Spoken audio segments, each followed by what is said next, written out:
வேட்புமனுவிற்கே சிக்கல் ஆயிடுச்சே, விஜய் அவர்களுக்கு சங்கீதாவால் பெரிய சிக்கல் வந்துருச்சு அப்படின்னு சொல்லி வராங்க. இப்போது மிகப்பெரிய அளவில் வழக்கறிஞர் ஒரு லீகல் பாயிண்ட் சொல்லியிருக்காங்களாம். அது என்னென்ன வீடியோக்களை போய் பார்த்து தெரிஞ்சுக்கலாம். விஜய் அவர்களுக்கு இப்போதும் சங்கீதா தான் மனைவி. அவர் வேட்புமனு தாக்கல் செய்தால் சட்டப்படி மனைவியின் விவகாரங்களை தான் அவங்க பார்த்திங்கன்னா கொடுக்கணும். இந்த நிலையில் விவாகரத்து வாங்கக்கூடிய வரைக்கும் மனைவி போயிருக்காங்க அப்படின்னு தான் சொல்லணும். நீதிமன்றம் தீர்ப்பு வரும் வரை மனைவி சங்கீதா தான் அப்படின்னு குடும்ப நல வழக்கறிஞர் சுந்தரபாண்டிய ராஜா பேட்டி கொடுத்துருக்காராம். தமிழக வெற்றி கழக தலைவர் விஜயிடமிருந்து விவாகரத்து கோரி சங்கீதா மனு தாக்கல் பண்ணியிருக்காங்க. இது தொடர்பாக சங்கீதா தாக்கல் செய்திருக்கிற மனுவில் நடிகை ஒருவரோட திருமணத்தை மீறிய உறவில் விஜய் இருப்பது ஏப்ரல் 2021 எனக்கு தெரிய வந்துச்சு. இது வலிமையும் மன உளைச்சலையும் கொடுத்தது. இது துரோகம் அப்படின்னும் திருமண நம்பிக்கையை மீறுவதற்கு சமம். நெருக்கடி ஏற்படும் பட்சத்தில் நடிகைக்கும் எனது கணவருக்கும் உள்ள திருமணம் கடந்த உறவை வெளிப்படுத்தும் ஆதாரங்களை நான் கொடுப்பேன்.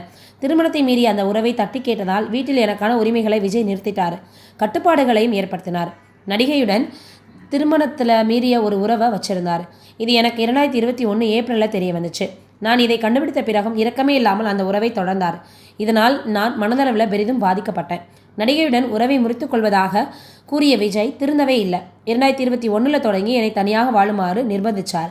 விஜயுடன் அடிக்கடி வெளிநாடு போய் அங்கே எடுத்துக்கிட்ட புகைப்படங்களை அந்த நடிகை சமூக ஊடகங்களில் பகிர்ந்ததால் அது என்னையும் எனது குழந்தைகளையும் மிகுந்த மன உளைச்சலுக்கு ஆளாக்குச்சு. ஆனால் அந்த பதிவுகளுக்கு விஜய் அவர்கள் மறுப்பு தெரிவிக்காமல் மறைமுகமாக ஆதரவு தெரிவித்தார். என் கணவருடன் இருக்கும் புகைப்படங்களை நடிகை வெளியிட்டு வருவது எனக்கு எனது பிள்ளைகளுக்கு அவமானத்தை தருது. தேவைப்பட்டால் எனது கணவருடன் திருமணத்தை மீறிய உறவில் இருக்கும் நடிகை வழக்கின் 2வது எதிர்மனுதாரராக நான் சேர்ப்பேன்னு சங்கீதா மனுவில் சொல்லியிருக்காங்க. இது தொடர்பாக குடும்ப நல வழக்கறிஞர் சுந்தரபாண்டிய ராஜா கொடுத்திருக்கக்கூடிய பேட்டியில் அவர்களுடைய தனிப்பட்ட விஷயங்களை பொது விஷயங்களை விவரிக்க முடியாது, அதை பற்றி பேச முடியாது. வேட்புமனு தாக்கல் செய்யும்போது மனைவியின் விவரங்களை தான் அவர் கொடுக்கக்கூடாது அப்படின்றதுக்காக இப்படி செய்கிறாரா, வருமானத்தை மறைக்க இப்படி செய்கிறாரா, இதெல்லாம் தெரியல. ஏன்னா அவர் பப்ளிக் சர்வன்ட் கிடையாது. அதனால் அவர் சொத்தை மறைக்க இப்படி செய்கிறார் அப்படின்னு தான் சொல்ல முடியும். அவர் விவாகரத்துக்கு செய்ய தனிப்பட்ட காரணங்கள் தான் இருக்கும். சொந்த காரணங்களால் சொந்த சுதந்திரம் காரணமாக இவர்கள் விவாகரத்து செய்யலாம்.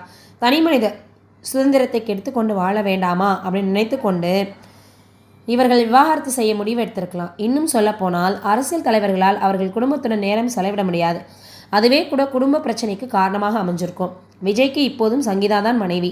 அவர் வேட்புமனு தாக்கல் செய்தால் சட்டப்படி மனைவியின் விவரங்களை தான் அவர் கொடுக்கணும். விவாகரத்து வாங்கும் வரை மனைவி அப்படின்னு தான் சொல்லணும். நீதிமன்றம் தீர்ப்பு வரும் வரை மனைவி சங்கீதா தான். சங்கீதாவினுடைய சொத்து விவகாரங்களை அவர் கொடுத்தே ஆகணும். அவர் தனது பிரிந்து வாழ்கிறோம்னு சொல்லலாம். ஆனால் சட்டப்படி அவர் வேட்புமனுவில் மனைவி அப்படின்னே குறிப்பிடணும்னு சொல்லியிருக்காங்க. இதை பற்றி இருவரும் என்ன சொல்ல போகிறாங்கன்னு வெயிட் பண்ணி பார்ப்போம்.